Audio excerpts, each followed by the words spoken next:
Hello and welcome to another episode of Schlock Tactics, the movie podcast where we believe badder is better and aim to watch the extreme kung fu calamities so that you don't have to. My name is Ash and I'm joined by Mark. Oh, hi Mark. Good evening.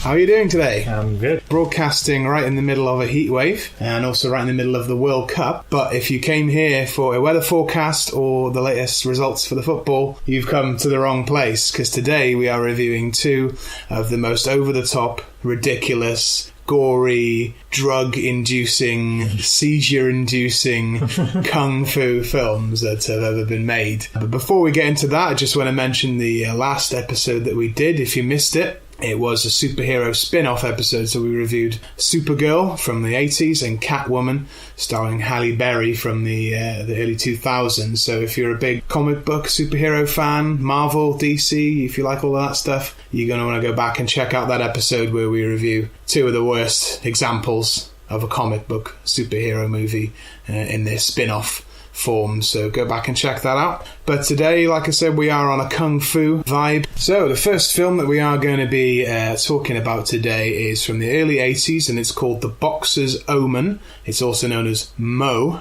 That's M-O. This was made by the infamous Shaw Brothers Hong Kong film studio, basically the Hong Kong version of Warner Brothers. And if you see their logo, you can see they're definitely the Hong Kong version of Warner Brothers, because it's exactly the same logo. It just says SB instead of WB. So clever. I think this film was presented in Shaw Scope Vision. I don't know if you noticed that you were watching a Shaw Scope film. No, I didn't see that. So yeah, early 80s, 1983. I want to give a shout out to the Hellfire Video Club, who are a bad movie, kind of cult movie film club here in Bristol, and they have their screenings quite often at the Cube Cinema, a tiny little cinema here in Bristol, and that's the first place that I was made aware of The Boxer's Omen a couple of years ago. It was like a midnight double feature with some other Southeast Asian witchcraft madness. So that's where I was first introduced to it, so you should definitely go check those guys out. What were your first impressions of The Boxer's Omen, Mark? Oh my god, I just not sure if I can put it into words, to be honest.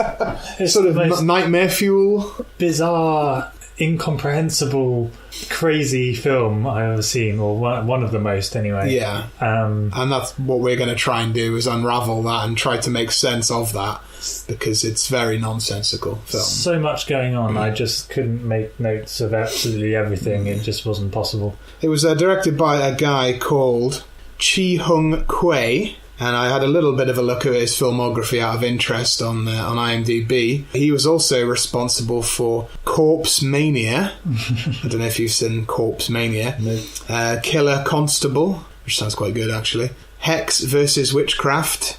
Coward Bastard. Actually, the last film he would make would be this one. He wasn't allowed to make any more after this one, so he went out with a bang. Here with The Boxer's Omen. But yeah, I mean, in a nutshell, the plot of this film, and I'm sure everyone listening has seen the film Kickboxer with Jean-Claude Van Damme. The plot of this film is the same as the plot of that film. Yeah. It is a guy whose brother is crippled at the beginning of the film, and he sets out to take revenge against the guy that did it. Even the guy in this film that cripples his brother is played by Bolo Yeung, who was actually in Bloodsport with Jean-Claude Van Damme in an almost identical role. Big, scary Chinese guy, basically. Yeah, same guy. He would play a heavy or a villain in almost every kung fu film of the 80s. But in this film, he kicks the shit out of the brother of our hero, who's a guy called Chan Hung, the main protagonist here. And yeah, straight away you get a boxing match, which I thought was quite good. I didn't actually remember there being any boxing in this film from the first time I watched it, but it is in there. You know, it's in right there at the start and never again. Right at the start and a little bit at the end. Yeah. So if you're looking for a sort of a boxing film, this isn't what this is. But there's the usual slow motion spin kicking, people spitting out far more liquid than they would ever have in their mouth. Then we have quite a change of mood, don't we? Where we switch to a moody, rainy apartment. This was hilarious.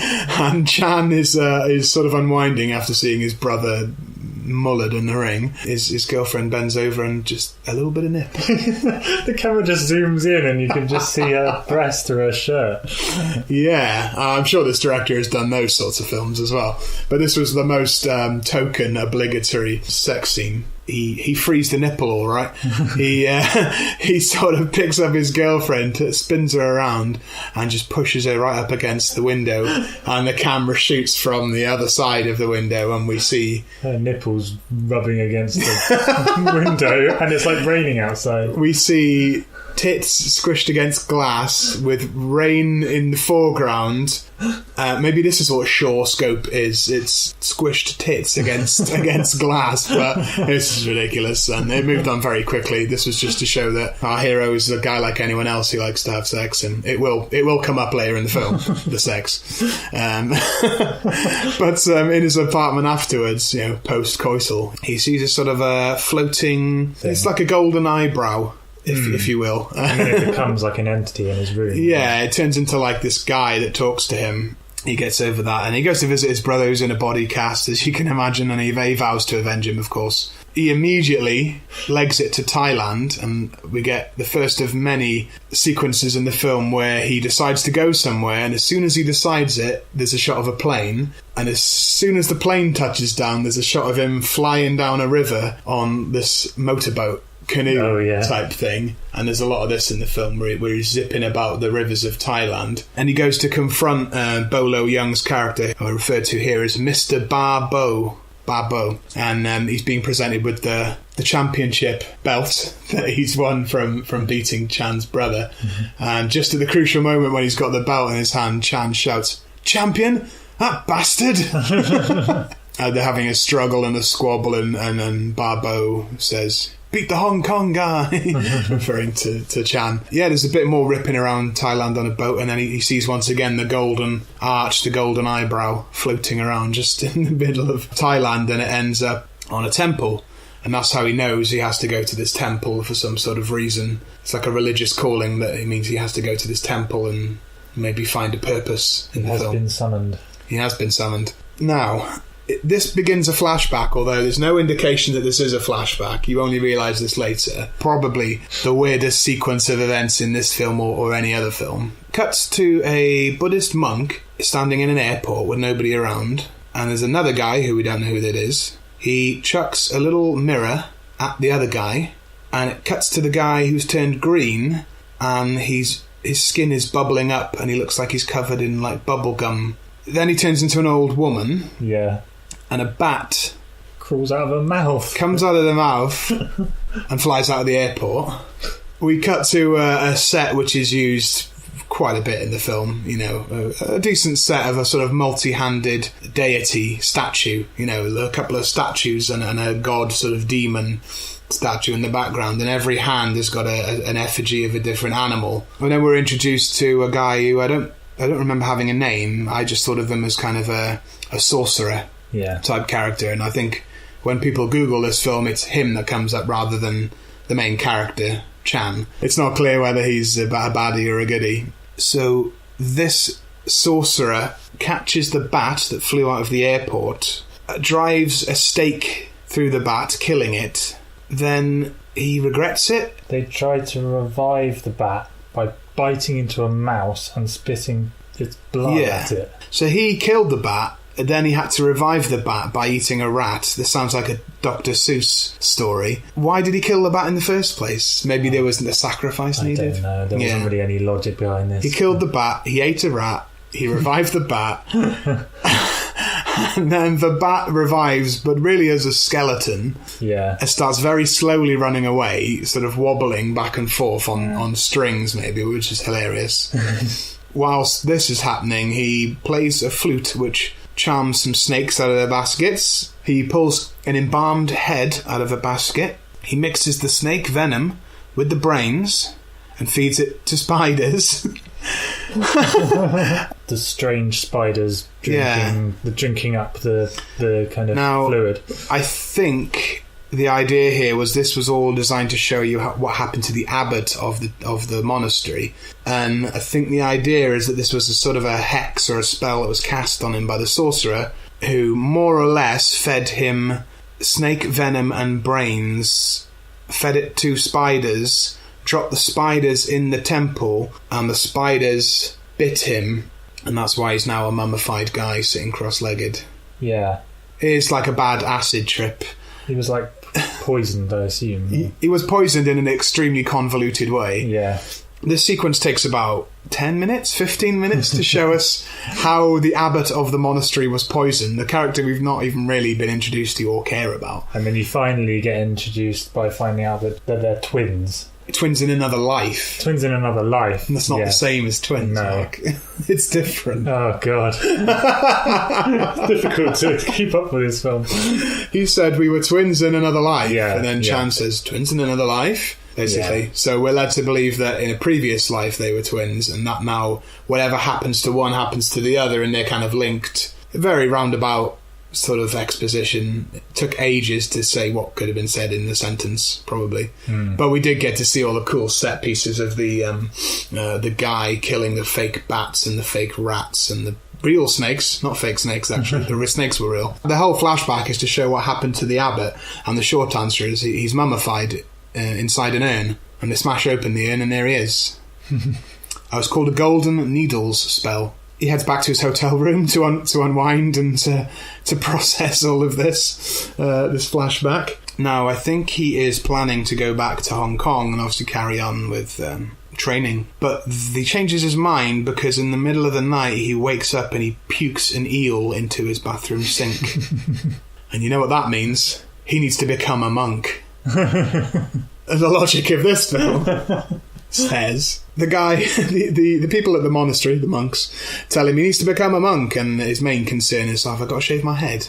And they're like, yes. Oh, all right then. So we get a brief monk training montage. Endurance tests and rituals and things. This was quite cool, actually, the trials that you had to undergo. One of the best ones, or actually one of maybe about 3 quite good shots in the film, was when he was sitting inside a massive urn and the monks outside sort of all joined arms and sent like these videographic ropes, like laser ropes, into the urn, and that superheated the urn, and you get this shot like from behind of him sitting cross-legged in an urn, and all the writing on the inside of the urn ends up on his body. Yeah, that was actually pretty cool. Which was really cool. I think this must have been a reference to the Japanese film Quaiden, and also the popular WWF wrestler from the mid-90s called Hakushi. Oh. If we've got any wrestling fans listening. Oh, his eyebrows come off too. To be a Buddhist monk, your eyebrows have to come off as well. So he went into the urn with eyebrows and he came out without any eyebrows, and that means you've leveled up one to become a monk. So I think the idea is that now he's taken that, he's passed that trial, he's now ready to fight the sorcerer again. So I was excited. I knew we were going to have another sequence with the sorcerer. Yeah. Not just that, but our newly monked Chan Hung was going to fight the sorcerer, and I just knew there was going to be some amazing special effects, and there was. The sorcerer appears surrounded by crocodile skulls and summons bats. Once again, fake bats to come out of the crocodile skulls, which was actually a really cool shot as well. Chan Hung just says, damn you, and flips him the middle finger. He manages to fend off the crocodile skulls, which are comically snapping away at him, and then it's sort of a massive alien green head comes out of a rock or a jar. I can't remember. It looks like the Mekon from Dan Dare. It's just this hilarious sort of extraterrestrial looking green head, and it just sort of moves its lips like, and then I chuck something at it and it goes away. Then the sorcerer's head detaches itself.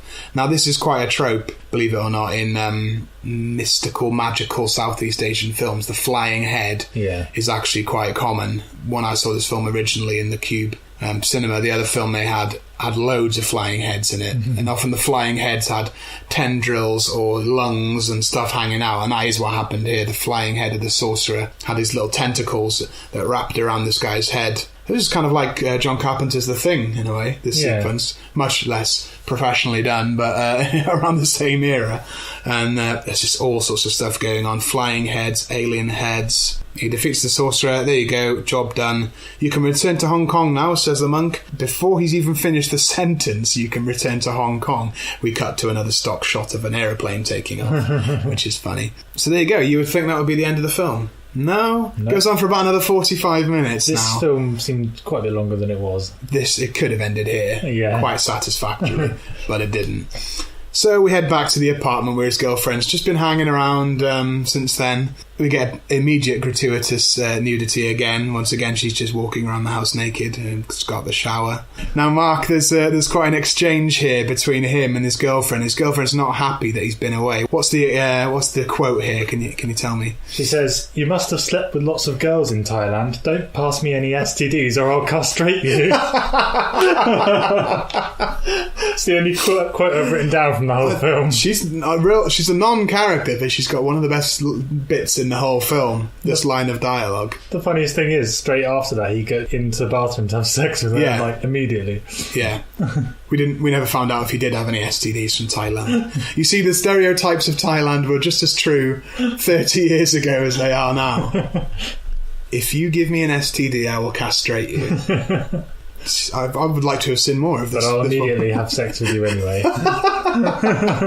Now, intercut with this gratuitous shower sex scene, we basically see the cycle repeat itself with a bit more sorcery. The main sorcerer has been killed, but now 3 other sort of wizards or apprentice wizards. They go through this ritual. They kill a crocodile.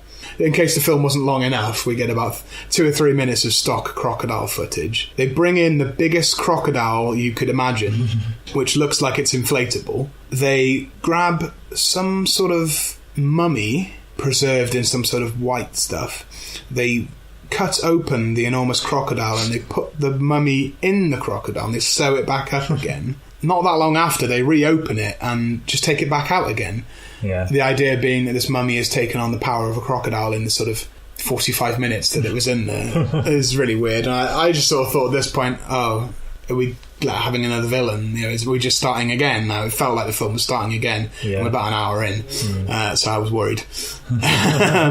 But obviously at this point, Chan is keen to have his big match with Barbeau, which is, this is the sort of understated plot of the film, is that all he really wanted to do was have a fight with this guy and kick his ass for crippling his brother. Everything else is kind of completely unnecessary and unrelated, but Chan gets his match with Barbeau. He agrees to fight him. At this point, we do find out that Chan has been involved in 52 fights and won all of them. Yeah. Which you'd think they would have told us earlier in the film. What, did he really need to become a Buddhist monk? If he's been in won 52 fights, he could probably beat Barbeau anyway, couldn't he? The boxing match here, the kickboxing match, is interspliced with what I would call the crocodile goddess. She pokes out the eyes of the abbot mummy, and because they are twins in a previous life, this has an effect on Chan Hung, who becomes blinded while he's fighting. Blinded in the match then because the mummy of the abbot is blinded, and there's this whole, they're linked because they're twins in the previous life sort of thing. But he kind of recovers. Just when they're about to throw in the towel, he recovers. It all goes a bit pro wrestling. He kicks Barbeau over the top rope and he goes through a table. They go ding ding ding, Chan Hung is the winner, and as soon as they announce it, he sprints from the ring to the locker room to an aeroplane and then lands in Thailand immediately. He makes it from this boxing match to Thailand in about 2.5 minutes, I think. He gets told that if he puts this amulet in his body, then he will be able to defeat Crocodile Queen. I don't know if he's even aware of her at the moment. They tell him to put this in your body, and he says, will it come out? And then they say, only under severe pressure. He has to have a meeting in the Buddhist monastery before they'll let him fight. And they say, well, what did you get up to in Hong Kong? You didn't drink, did you? No. You didn't have sex, did you? No, of course not. Did you? And then the fire sort of flickers, doesn't it? Yeah. These flames. And then they find out that he's been lying about his abstinence. The candle goes out, which means he shagged his girlfriend when he was home. They are just disgusted by this. You lied to Buddha, is what they say. You lied to Buddha and you had sex when you were in Hong Kong, which means you now lose all your powers, according to the head of the monastery. Do you know what? Chan Hung doesn't give a fuck. He says, I don't care. Yes, I had sex, with my STDs, and it's fine. I don't give a shit. I'm gonna do this anyway.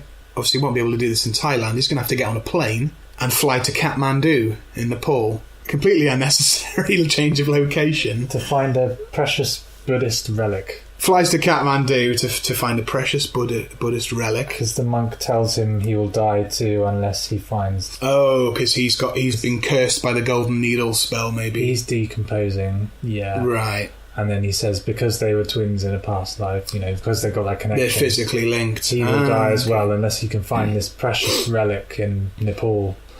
You were paying more attention by this point than I was.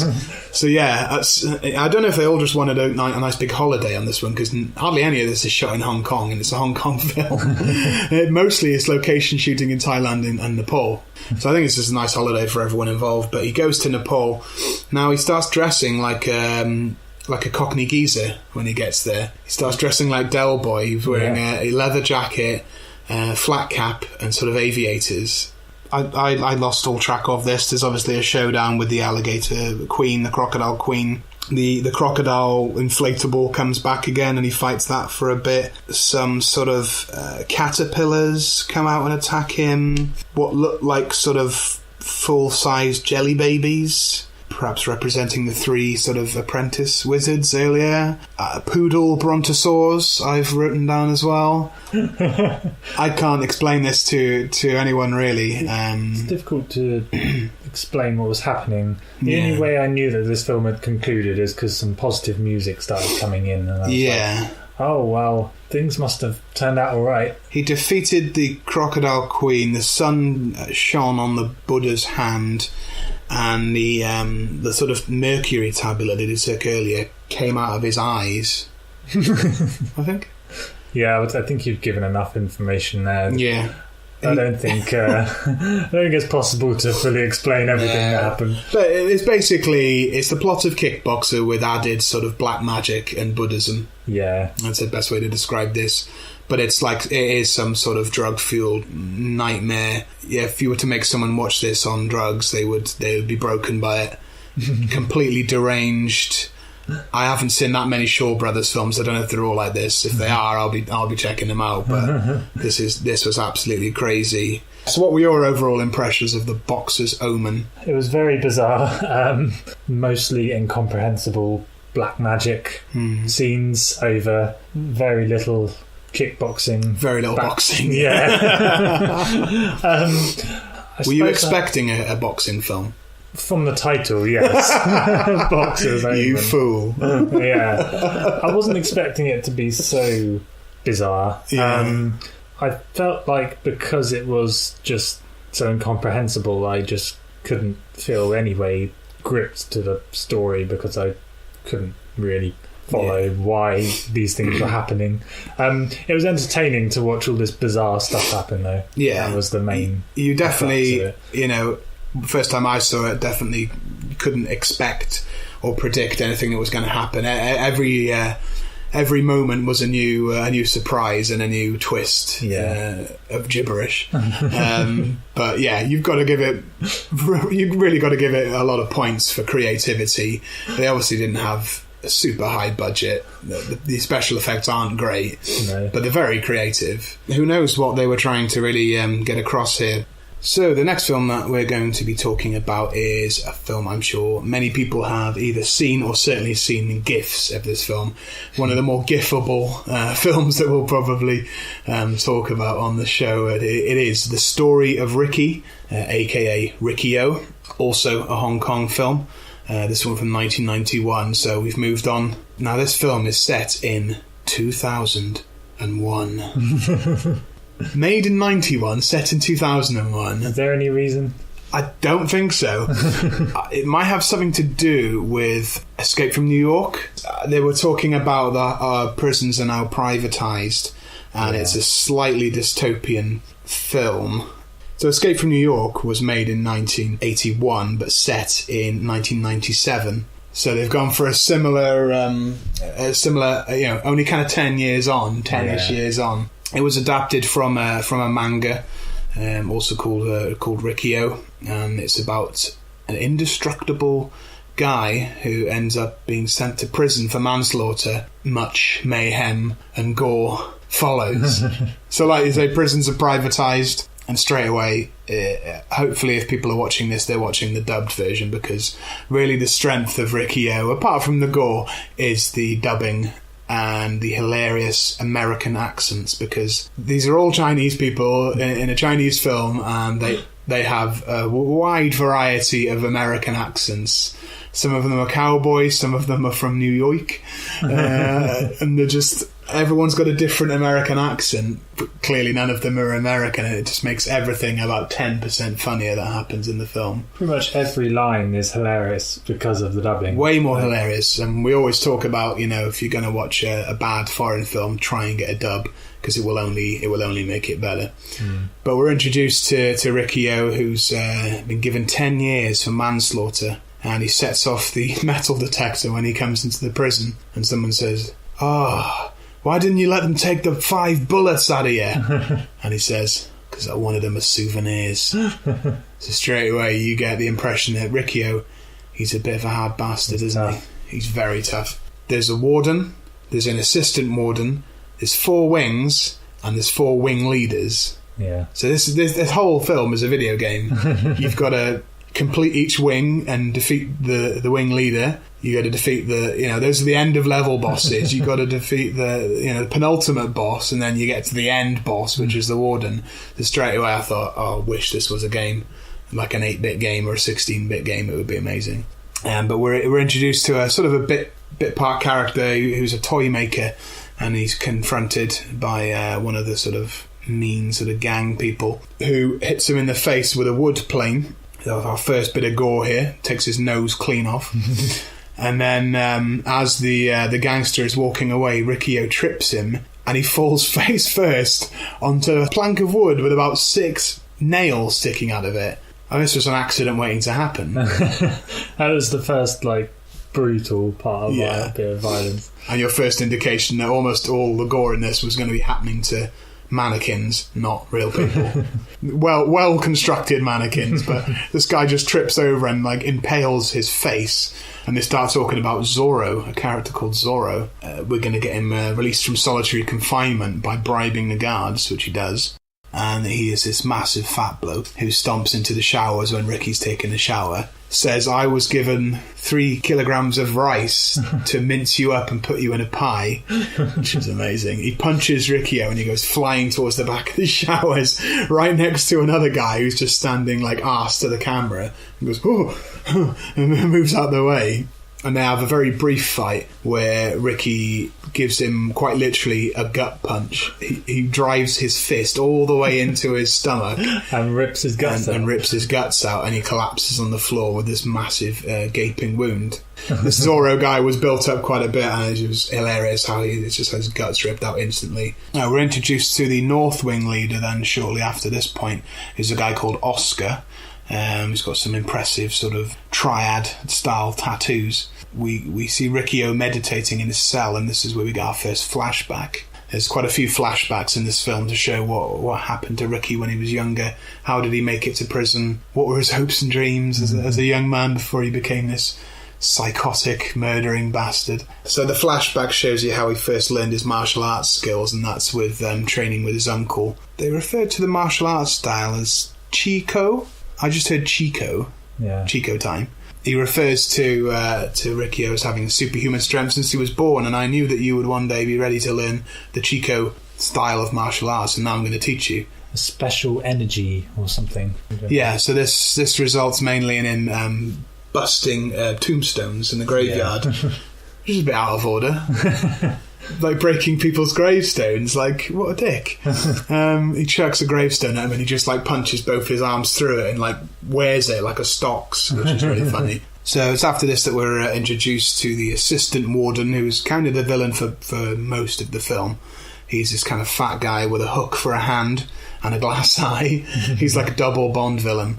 The assistant warden takes his big hook hand, stakes Ricky's hand to the table, and then just starts punching him in the head. Something that Riccio likes to do, and he does it at least 6 times in this film, is when he's bleeding, he touches it, and then he tastes it, and then he kind of cracks his knuckles. That's if he was in a video game, that's like his taunt. Yeah. He would do that before he did his special move. And we get a flashback to when Ricky and his girlfriend were playing with a remote-controlled helicopter. It's a very cheesy scene. It's lovely, wasn't it? Yeah. It was very misty and romantic. And then he gets a remote-controlled helicopter, which spells out a love letter. I think these flashbacks are really just to emphasise the difference between his youth when he was, a happy-go-lucky guy in love, and then this horrible fascist prison that he now finds himself in. So I think they bring it back every now and then just to show up that contrast. So eventually Ricky O does sort of gain enough momentum to challenge the leader of the North Wing, Oscar, in the prison yard, where actually a lot of the action does take place in this yard, I guess for budget purposes. But he's sitting on top of a massive crucifix. He's got his shirt off, as you'd expect, but he's got his tattoos out. And one of the characters says, "Oh, he's showing his tattoos now, he has to kill." I was just thinking, well, we saw his tattoos earlier in the shower and he didn't kill anyone then. What's this rule that you've got to kill someone? You're obliged to murder now. Once someone sees your tattoos on your back, you have to kill someone. I thought, how would you ever have a shower in prison if you have to kill someone every time you have a shower? That's impractical, I think. We're running out of people to kill. Yeah, so Oscar's been given this combat knife by the assistant warden. He flicks the sheath at, which sounds dodgy, but he flicks his sheath at Riccio and loads of glitter comes out and goes in his eyes. Yeah. Thus blinding him for the rest of the fight. Just like in the boxer's Omen, it all comes back around. He also cuts him right through the forearm, just underneath the elbow, thus making his arm useless for the fight as well. So he's saying, you're going to fight me now? You're blind and one of your arms doesn't work.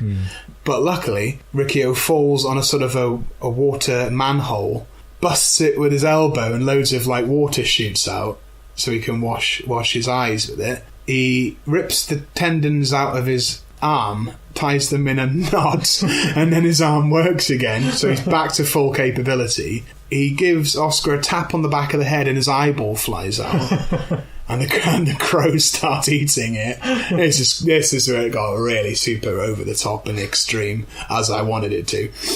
He commits seppuku, so he disembowels himself with the combat knife, and you're thinking, okay, so he thinks he's going to lose, so he's just going to commit an honourable death. What we actually see is when Riccio gets close enough, he takes his own intestines out and wraps them around Riccio's neck, choking him, to which one of the bystanders shouts, "He's got a lot of guts." Which was a lovely, obvious pun there. After he defeats Oscar, he then lifts up the crucifix like some sort of kung fu Jesus. And it's then we're introduced to the three other leaders of the three other wings, which are Rogan, the sort of androgynous, floaty sort of character, Tarzan, who's just a massive sort of wrestler with a mullet, and Brandon. His special power is that he can throw knitting needles at you that are attached to wires, and it's crap. It's not a very good power at all. I thought these three leaders were actually not as impressive as Oscar, apart from Tarzan. He basically has the ability to smush people's heads, and he demonstrates this immediately. And if there's one gif that people have seen in this film, it's probably this bit. He just comes at this guy in the yard, and he basically just claps his hands together with this guy's head in the middle, and it's like a watermelon. It just crumbles and bits fly everywhere. So he's instantly my favourite leader, actually. But yeah, we're introduced to a character after this, which is my favourite character name in the film. The godson of Oscar is this lad called Alan. Alan? These people have the weirdest English names. I know it's been dubbed for Western audiences, and Alan is Oscar's godson, but he's had his tongue cut out. But Riccio is still able to teach him how to play the flute by using a leaf. So there's a lovely bonding moment where he teaches Alan to blow a leaf. And he's very happy about it, and he just dances around. Yeah. Flute music that becomes sort of non-diegetic, meaning it's not within the film. It starts with him playing the flute, and then it suddenly just becomes the music. It is and it isn't, yeah. He starts playing a wonderful tune, and then the tune carries on, and he's jigging about not playing it. So it's like some sort of Milli Vanilli situation, just miming gone terribly wrong. But he does now know how to play the leaf like a flute, which is a good skill in prison. So that's good.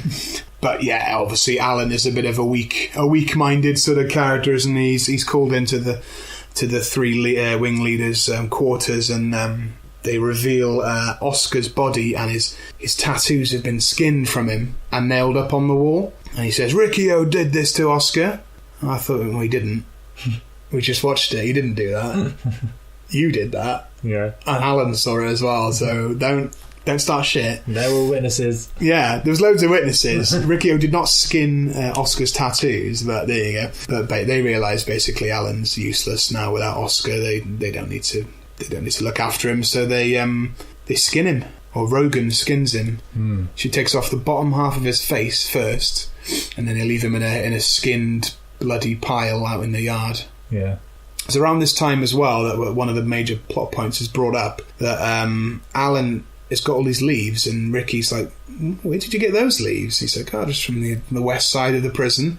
And Riccio discovers, much to his fucking outrage, that they've been growing opium. Yeah. They've been growing poppies in this prison and making opium out of it. And he will not stop going on about this. This is his main issue with these people. Worse than all the violence that's been happening and all the mistreating of all the prisoners. Worse than, like, skinning people alive. Yeah. Worse than crucifying people. Yeah. Worse than all of this is the fact they've been growing drugs. And you know what? Drugs kill people. Drugs ruin lives. So it's like this weird public service announcement in the middle of this film where Riccio, he's a fucking maniac who kills people and punches people's heads off. Oh, he hates drugs. He hates heroin. There's this weird morality popping up in the middle of this ludicrously violent film, but I loved it. But next he has to fight Rogan. Rogan pops up and starts doing some sort of quite effeminate kind of twisting and flapping about, to which he says, Rogan's kung fu is unorthodox. Meaning it's just, effeminate, I think he meant. Yeah. There was the assistant warden at this point that gets a phone call to tell him that the actual warden is returning from Hawaii the next day. So we get the big arrival of the warden. This guy's been built up throughout the film. He arrives and he brings this little sort of kid with him. Who's this little, like, kid with a bowl haircut. He's like constantly, like, kicking people in the shins and going like, nah. He's this little brat. Like, I didn't really know why he was here, but who knows. The warden basically finds out that the opium stock has gone up in flames, and he's not happy. He's not happy about that, but he's also not happy about the red carpet that's been laid out. Oh, yeah. So unhappy that he demands the convict be brought before him and pokes his eye out with his cane, and he says, didn't you look at the red carpet? So he pokes his eye out and he goes, well, maybe you'll see better now. Well, he won't. Doesn't make sense. You'll be able to see it better with one eye now. What? Weird, but it's to show that he's obviously just as psychotic and violent as everybody else. Although not as much as everyone else, I wouldn't have thought. He's more the sort of brains and the crime, the drug baron, as well as being a prison warden is the idea. We then find that Riccio has been sort of put in a special jail cell in an area of the prison where the warden can come talk to him. And really, whenever anyone in authority talks to Riccio, they want to know about this 2 years of his life where that's not on record. Oh, yeah. And everyone asks him, what did you do in those 2 years? What happened to you, man? What made you like this? You must have had a really rough 2 years. And he won't ever tell anyone. Basically, he decides then, right, well, let's get Tarzan. Tarzan will sort him out. He's a massive bloke with a massive mullet. He can sort him out. And Riccio makes pretty quick work of him as well. He punches him. It's an uppercut and then some. It's an uppercut that goes through the bottom of the jaw and then comes out the mouth on the other end. He kind of punches through his face, and then does he punch again and it goes through his fist? They both try to punch each other at the same time. Yeah. So their fists meet, but because Riccio is much harder, it smashes all of his fingers off and his fingers all drop on the floor. It's funny. It's fingerless gloves, mind as well. That's probably why. If he'd have had regular gloves, his fingers wouldn't have fallen off. That's a lesson for us all. Then the ceiling starts coming down, but he's so strong he can hold it up with his invincible strength, and he pushes up the ceiling. But then the warden activates the trapdoor, and he goes down. Once apprehended, what they want to do is bury Riccio alive in the prison yard again. We're back to the yard again. Limited budget. But they put him in a giant pit, and they tell all the convicts, you're all going to bury him, we're not going to bury him. Yeah. Which I thought was quite cool. They say, we're not going to do that, so they start killing people with machine guns, and say, you are going to do it. Okay, then I will. You don't mean choice. All right, maybe I will. But what I really liked is that every sort of fellow convict, because they're all getting behind him now. This is the other thing. The rebellion is rising. Yeah. They're all getting behind Riccio. They believe in him, and that's what they want to crush by making a sort of martyr out of him, an example out of him. But every convict has to pick up a shovel full of dirt and chuck it in the pit. But every time they do it, they apologise. Yeah. I'm so sorry about this, Ricky. Sorry, Ricky. Yeah, sorry. And then the assistant warden comes and picks it up and he goes, "Oh, I'm so sorry." And he throws it, all the soil goes right in his face. Sarcastic. It's fucking amazing. And then they give him a bamboo tube so that he can still breathe. And it's when he's been buried alive in this pit in the yard that we get perhaps the most revelatory flashback, where we find out what the manslaughter was. Yeah. Find out who was killed by him, and it's his girlfriend has sort of accidentally witnessed a drug deal and then been taken to a drug lord's sort of apartment. They sort of threaten her life, so she runs all the way up to the top of the building, jumps out, throws herself off the building. First thing you do. And what should be quite a sad moment, this woman killing herself and dying, is just completely rendered hilarious. It's one of the things you'll probably see again in this film. She jumps off the roof. We cut to a shot looking down at the street, and just this mannequin flying down, hits the road and doesn't move at all, doesn't give. It's just like... We don't see it, but we get the impression, of course, Ricky kills this drug baron because his girlfriend chucked herself off the roof. I don't think it was his fault. No. He didn't do anything. She decided to go up to the roof and throw herself off. I think Ricchio's whole morality is warped. It seemed unrelated. Yeah.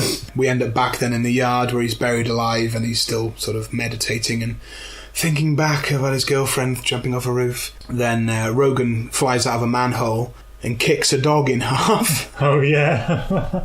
And they stick a bit of dog meat down in the tube to make sure he can't breathe. But yeah, he's eventually excavated from the soil, and he's still alive. And he breaks out of the massive chains that have been put around him, and all the prisoners are like, yeah, he really is Jesus, really. That was the idea, wasn't it? He was sort of Jesus. He was leading this revolt. They had a massive crucifix. Yeah. He was being buried alive. I thought it was quite... not even that subtly suggesting that Ricky here was like Chinese Jesus, Kung Fu Jesus. Kung Fu Jesus would have been an amazing title. I'm sad they didn't go for that. But yeah, eventually Riccio is sort of trapped within loads of girders and down in another basement room, and he's being interrogated again by the warden. You will tell me what happened in these 2 years that we don't know what happened to you. And they put razor blades in his mouth and slap him about a bit. He's beaten repeatedly with a spanner, and he gets razor blades stuck in his mouth. It's just some serious torture. And the whole film really culminates in the kitchen.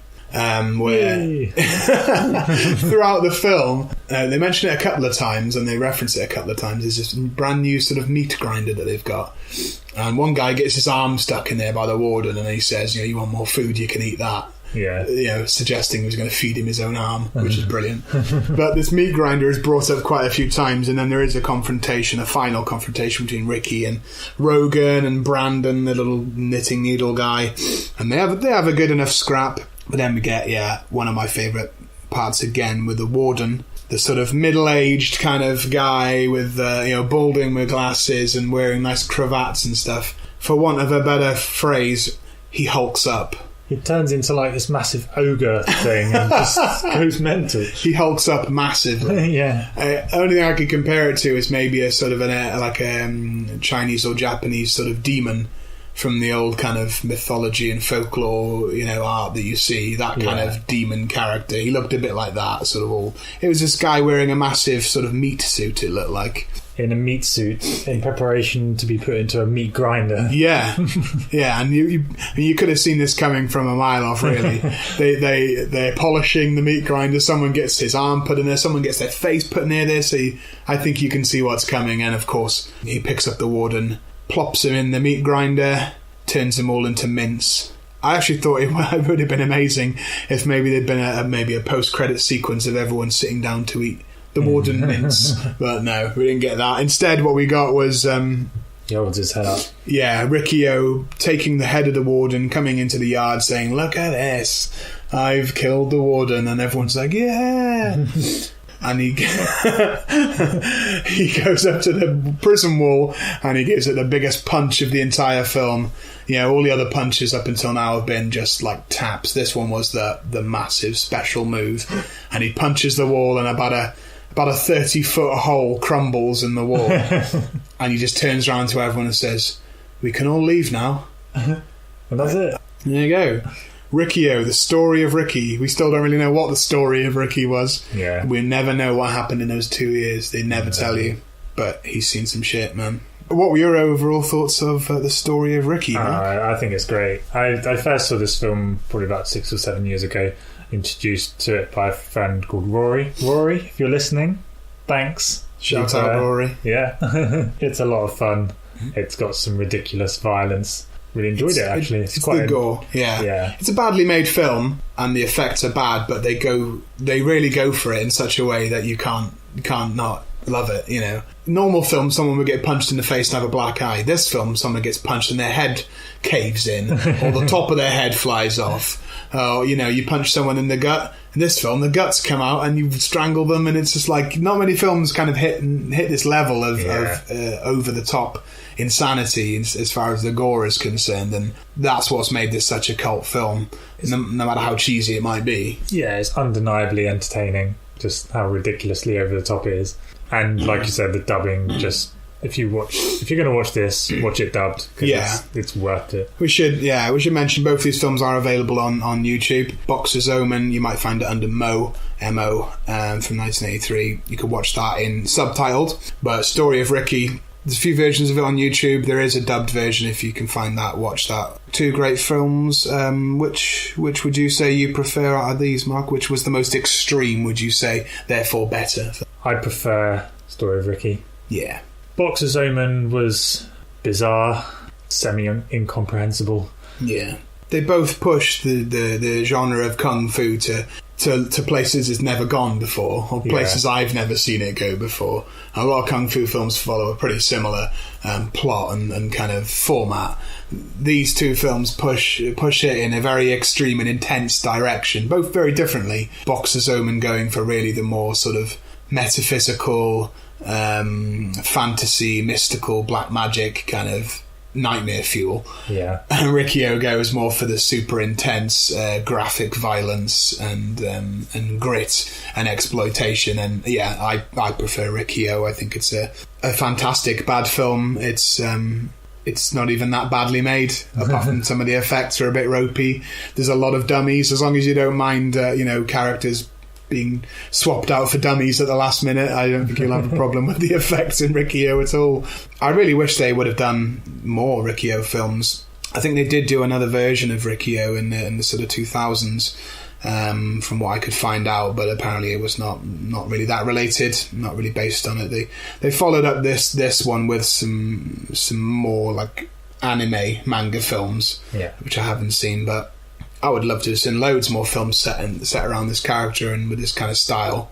I guess once he goes into prison and he busts out of prison, that's probably it, but I wanted more of Riccio. I still want more, so if you're listening, filmmakers of Hong Kong, please make another Riccio film, because it's brilliant. And give us the 2-year backstory. Prequel, Well, give us the actual story of Ricky. We still don't know it. And if you liked either of these films, I think I would probably, of course, recommend all the other Shaw Brothers films. They made hundreds of films. They've been around for decades and decades, but I understand the 70s and 80s you would get more films like The Boxer's Omen, more mental kung fu films. As far as the story of Ricky, Escape from New York is kind of comparable in its dystopian prison style, not in its gore. If you want more gore like Riccio, I would recommend some of the more later Japanese films like Tokyo Gore Police, all those sorts of films. Basically, all those films where someone gets a limb cut off and loads of blood sprays everywhere and rains down from the sky. Yeah. Lots of those have been made in Japan in the last 10-15 years, and I think they probably owe quite a debt to Story of Ricky, who really pioneered the splatter style in Southeast Asia. So, check check all of those out. And yeah, if you have enjoyed the show today, obviously go back and check out some of our other episodes. We've only done a few, but if you subscribe, you'll get the new episodes every time they are published, which is twice a month. Please give us a rating in iTunes. We are a 5-star rated podcast, and if you can help us carry that on, that would be brilliant. You can follow us on Instagram, Twitter, Facebook. We're all over there as well. And that has been another episode of Schlock Tactics. Thank you everybody for listening. My name has been Ash, and I've been joined by Mark. Thanks for listening. Okay, we'll see you next time. Bye. Bye.